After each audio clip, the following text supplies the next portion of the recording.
Hello everybody, hope you had a nice evening. I want to go ahead and try something different today. I'm actually going to try to just take an antler tine that I have as a pressure flaker and tie it to my leg and see if that works. Because maybe a curved antler isn't necessary, you just need to be able to fix it, affix it to your leg. So I'm going to look through my long antler tines and see if I got something that I could just tie on real fast. It was just something I was thinking about this morning. Is there a way to, maybe not this one because it's a little punky, but we've got an antler here. It looks like it would be long enough. I'm gonna try and score it a little bit just to add friction.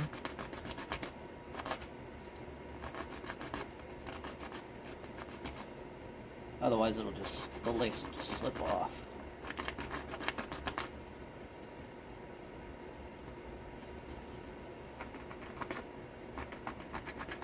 It's just an experiment.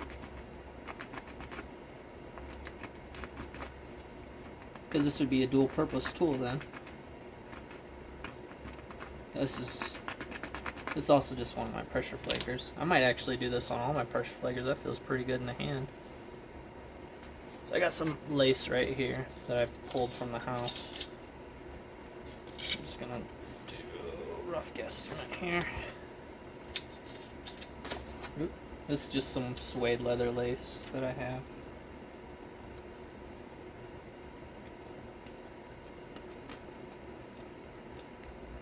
I done took the sharp out of that. Let's try this little piece of mookaite here.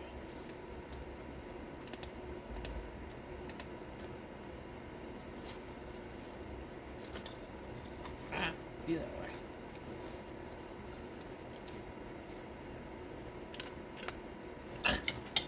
In the face. So what I'm gonna do is double it over, like so. And I'm gonna tie a slip knot.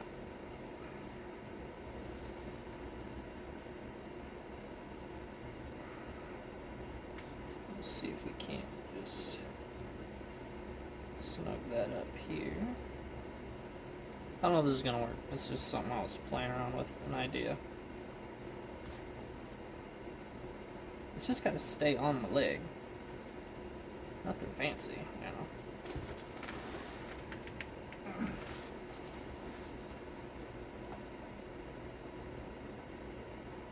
So then maybe we go bring this around like so.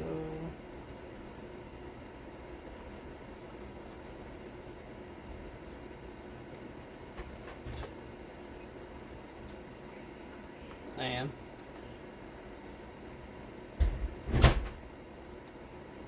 Okay, so that's gonna just slip right off. So let's see what else we can do here. Maybe we can go here and bring it around the front. Might need a longer lace. And then we just tie over to tie the back in. So we got this. Alright. Bring it around. Maybe we could just bring this around like so and then over. Yeah, maybe we could do that. It's just gotta hold it, right? That's all. We're just experimenting a little bit. I wasn't anticipating, because this will now lock it onto my legs, so now we need to just hold down the bottom, which I think we could probably do just like that.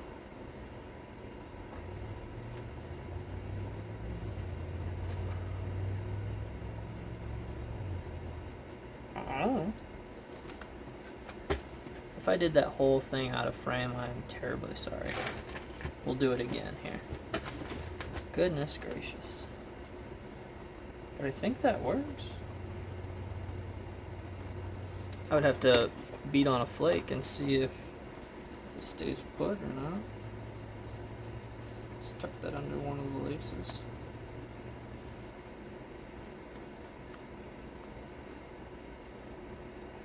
We could always tie that on too, I think. Here, let's go ahead and just do the whole thing over again so you guys can see what I did. I might actually make this a prusik up front. I don't know if that would work on something like this, but we'll try. So we're going to take and bring this guy down, we'll even it up.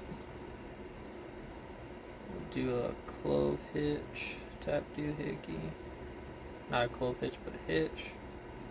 I'm not very good with knots, so then we'll bring this around one more time. Let's see if we can do a double here. And I'm sure I could wet this lace up and get it to stay. So there's that. So we'll put this on the bottom. So that should hold pretty tight. Bring this around.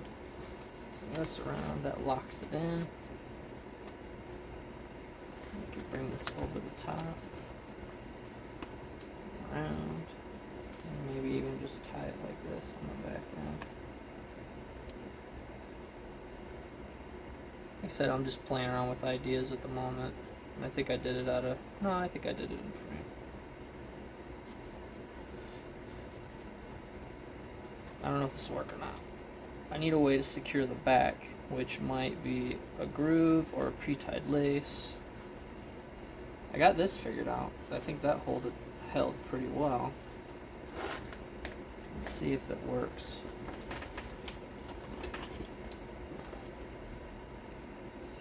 All we're doing is tying a lace to my leg.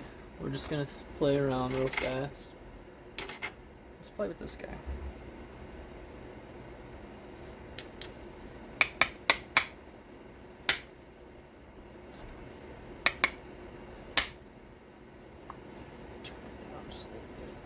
And I can always shift that up a little bit.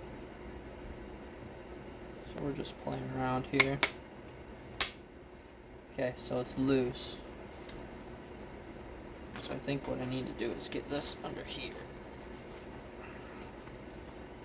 And that's up a lot higher than I like, so we can always shift this knot up a little bit. Slide that back. We just gotta find the sweet spot. Try that.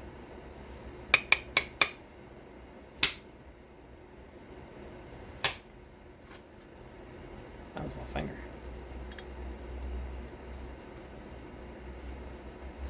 Down just a little bit more. Just trying to find the sweet spot. Alright, so we got to be able to secure the back better. Maybe I got it all backwards. Maybe I need to secure the back and then tie the front. Let's try that. So we're going to pull this little prusik here and we'll just slip it down to the back end. Maybe tying to the front would be better.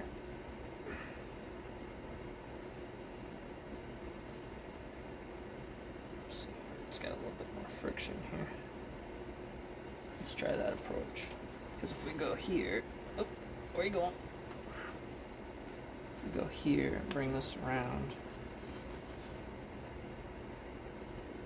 No, it's too loose. What if we do middle? I didn't score the middle, but let's try the middle. Middle of the tie here.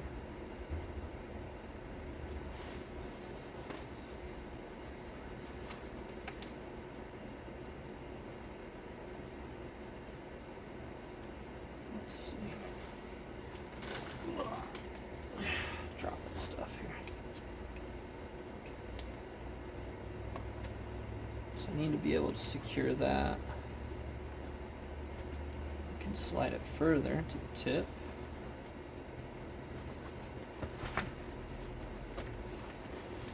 Maybe instead of doubling it over, we can split it, tie this. Now we have two laces here.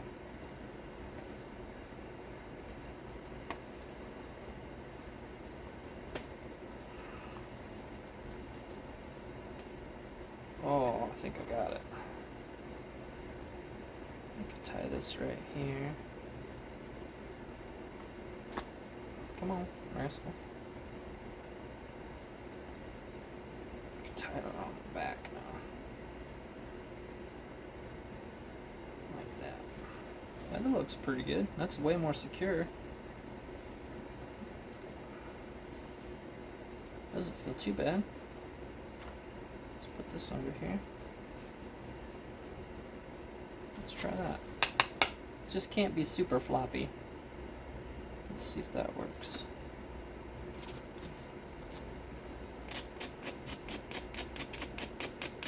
That lace is almost just too short.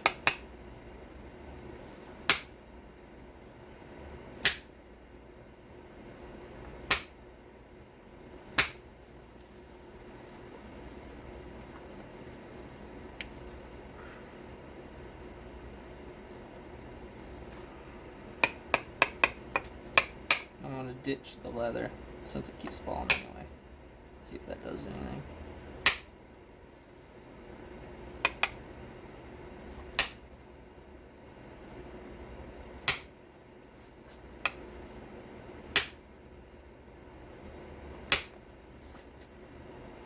It's working.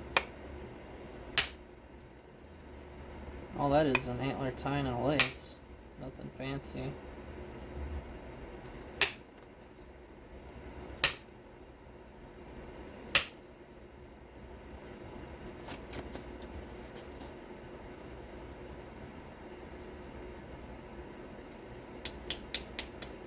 If I had more string, I could probably do this. More lace, I could probably tighten that up better.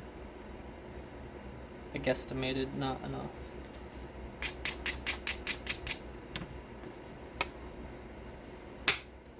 But it doesn't help that I can't push and it doesn't wiggle everywhere.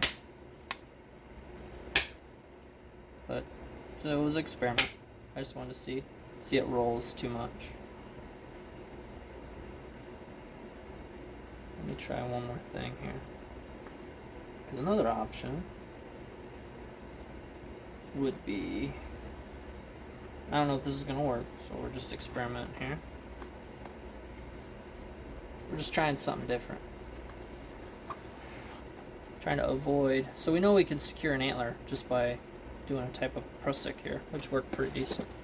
But I also have this leather belt that I use for my indirect, which is just a belt with 2 holes, which would also be easy to make. Just slip the antler in here like so. I don't know if it's gonna work because the belt is too short. Yeah, it's too short. If the belt was longer, I might be able to secure this. But I also got a lot of padding from my Carhartts.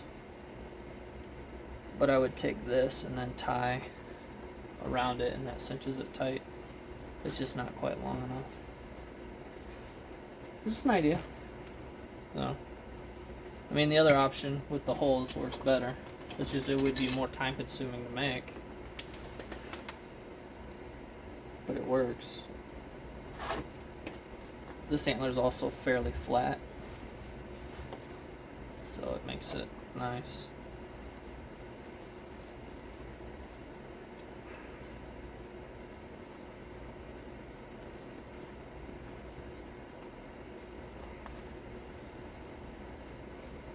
Just tuck it underneath here. Fine. That way. I mean, I just caught that billet. That was pretty cool. I was just thinking about it. I was like, man, how can I make that work? And I think I can. I just need to find a good way to tie it. I think I'm close. I just got to get it secured. Because if we can avoid drilling antler, and all we had to do was cut a piece, just cut this off.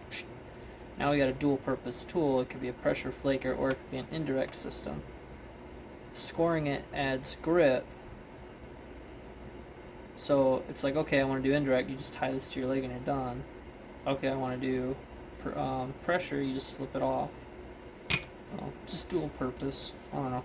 That's just something I was thinking about. I don't know nothing.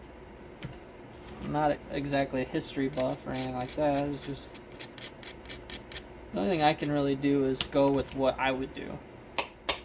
If I were in that particular type of situation, I would be using a tool like this all the time.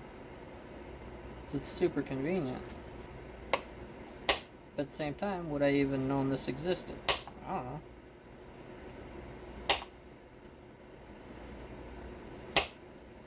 It's just a thought, that's all.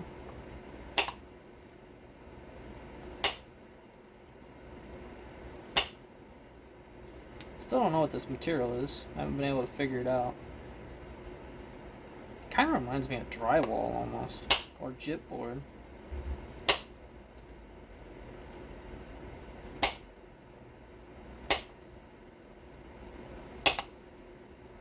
I don't know what it is, but I'll take more of it. It's very porcelain-like.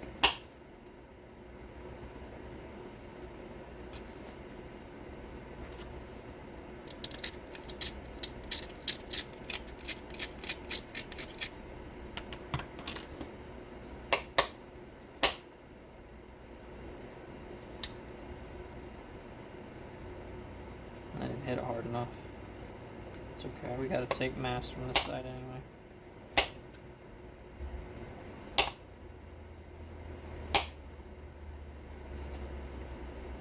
Wish I knew where my braiders on.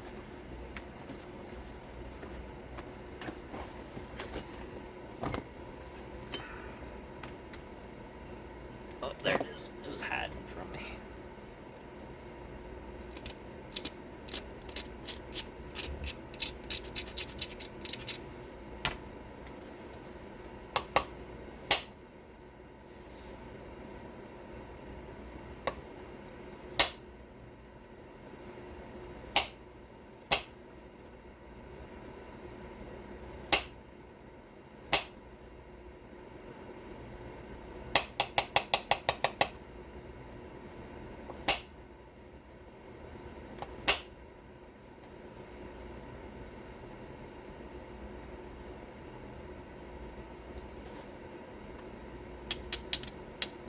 Just gonna go ahead and work some more natural material. I kind of spazzed on you guys earlier, I'm sorry. I didn't go through the normal motions. I just had an idea and was like, man, I gotta try this. I apologize.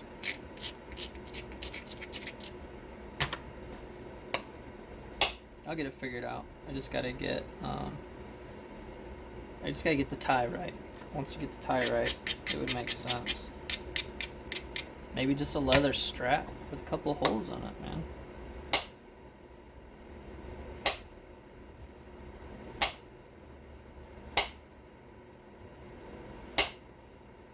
Hopefully not all of that stuff was out of frame. I just assumed I was in frame, and that was probably a mistake. So.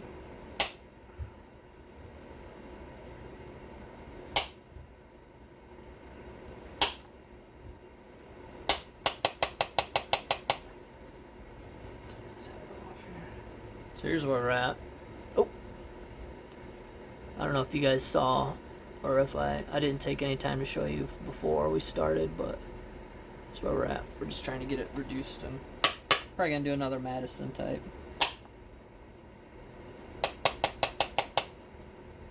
This is great practice for this particular type of tool. Once I get into bigger pieces, I think this will translate well into my other tools.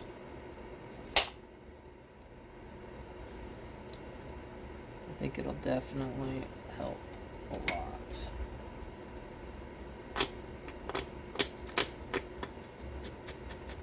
It's the same basic stuff, it's just smaller scale. If we're doing flake points, this thing is awesome. Or working these really weird rocks. It's amazing.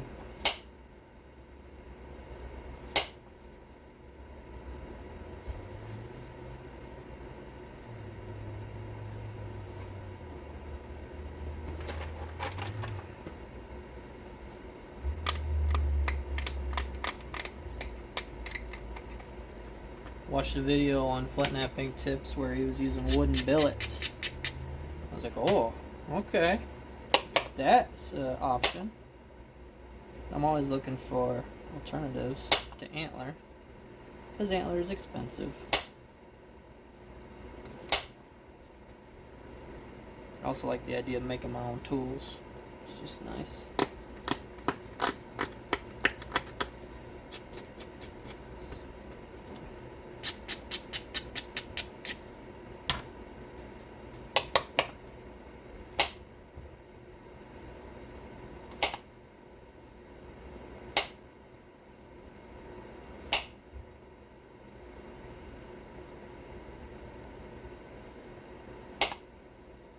I gotta find more of this stuff, because even the smaller pieces, I'm doing okay with getting a usable point out of it.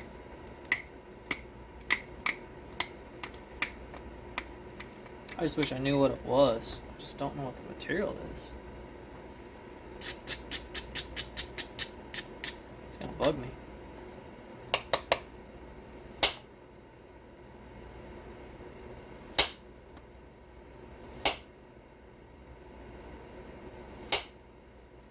That hurt my finger.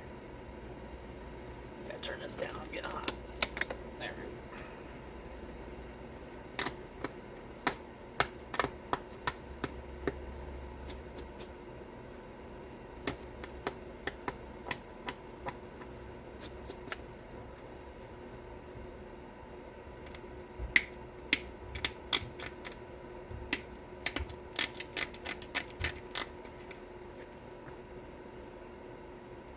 Oops.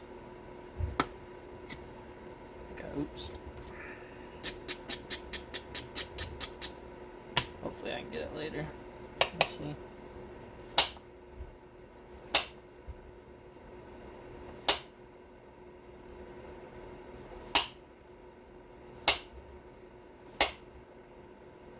Come on. There it goes.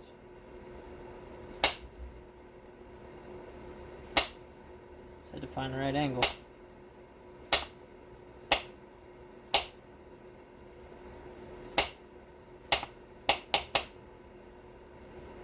Be that way.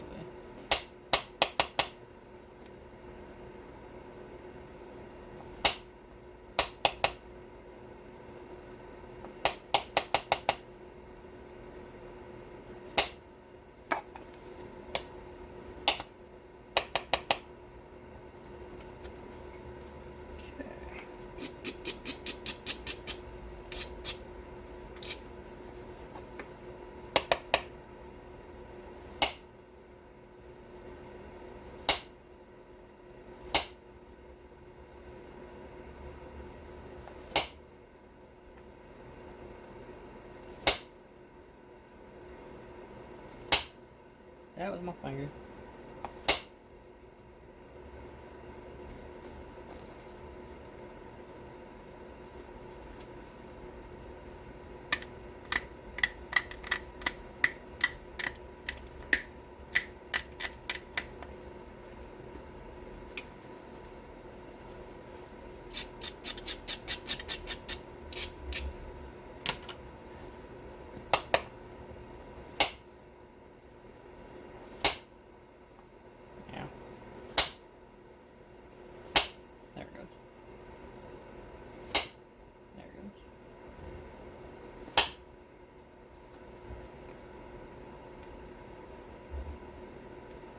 Not what I wanted.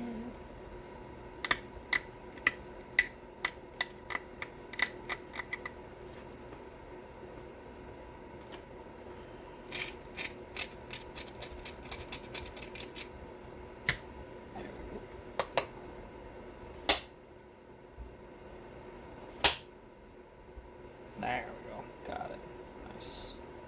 So here's where we're at. Working on symmetry and mass. Cleaning it up the best we can without making additional mess.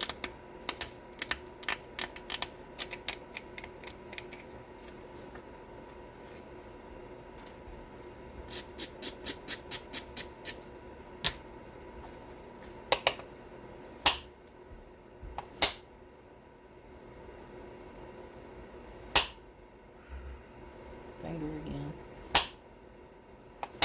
There it goes. Get off there.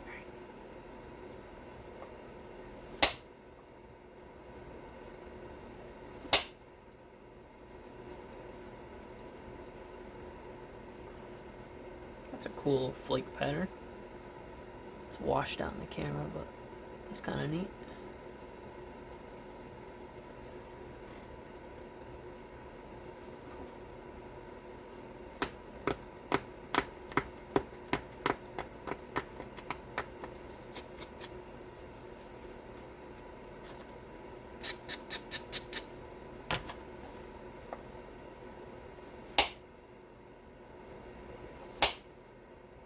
Yeah. There it goes.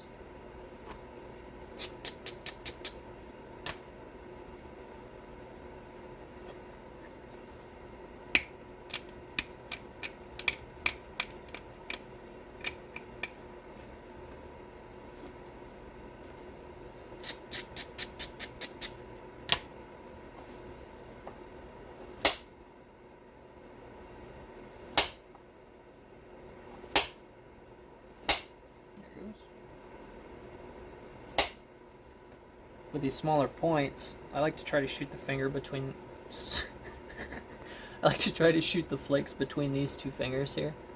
And when the point gets small, there's not enough gap for this to kind of fit through, so I end up smacking the inside of my fingers. Doesn't feel very good, but it is what it is. But here's where we're at so far. Just working on thinning and shape. Trying to be careful.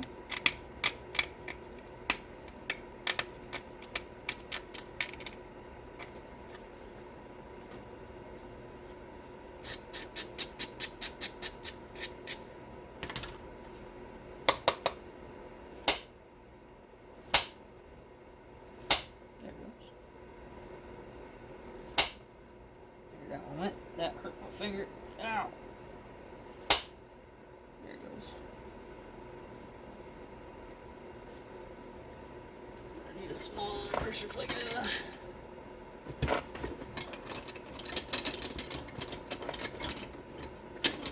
Also, something that was pretty cool is Flint Epping tips. They were using a wedge-shaped pressure flaker. I thought that was pretty clever.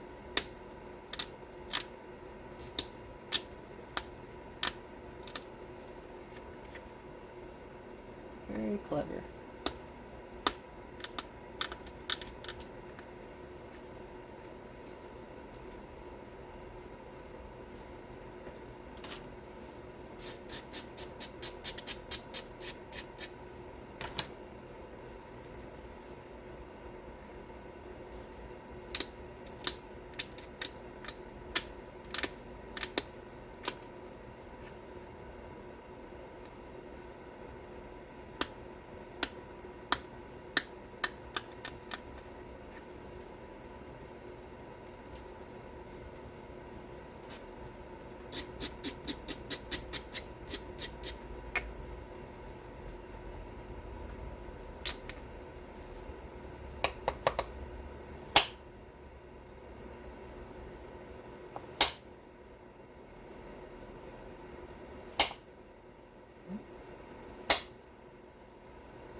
So here's where we're at.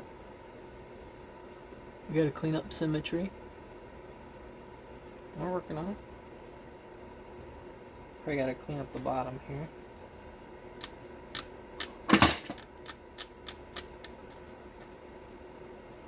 Even everything out a little bit.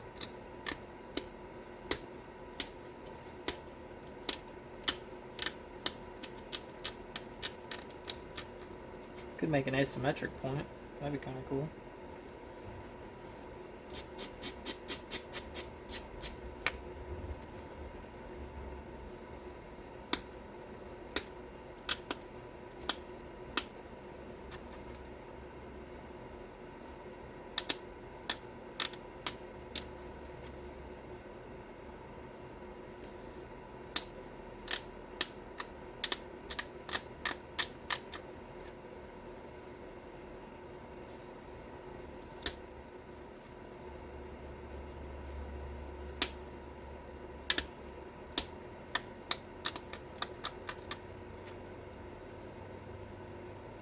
Okay. So here's where we're at. Now I just need to clean up a little bit more symmetry, but we're getting really close to where I want to be. So I'm probably going to do more off my thigh here.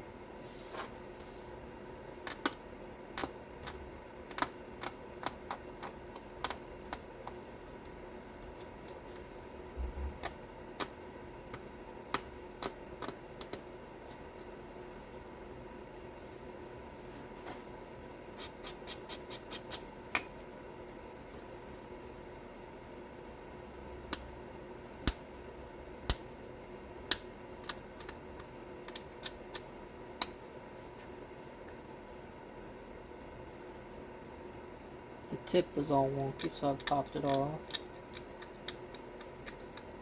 I actually did that on purpose. Now it's like wicked thin and sharp. That's funny. That's interesting. Pull it off this way here.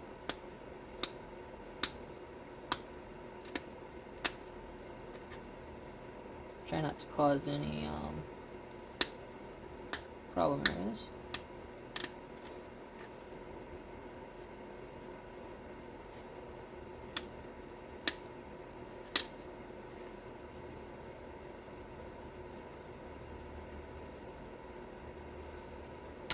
Alrighty.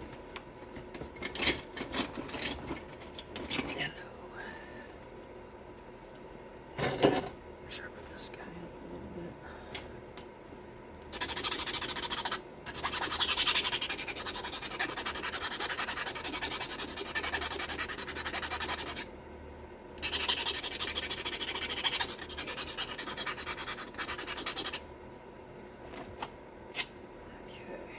This off so I can, whoops, I threw that too far, so I can see contrast. This makes it a little easier to see what I'm doing.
I think that's passable, considering what it came from.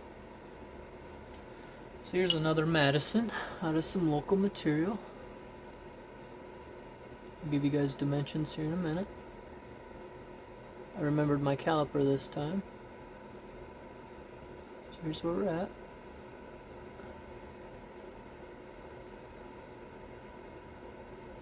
So let's see what we got.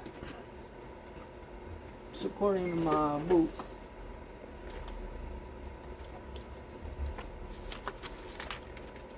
a Madison should be 13 to 55 millimeters. We are at 26. Width 12 to 25.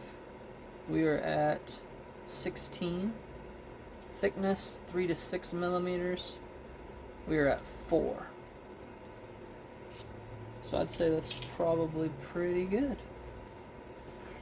Let's see if you guys can see these. So it looks a little more like that one. Maybe that one. The base is brought in a little bit more. I took some artistic liberties, I guess. But I like it when you do that because it makes it some wicked barbs. But, so there you go. That's another Madison out of some Elkhart County material. Found in a field. Appreciate you guys watching. Thanks. Bye.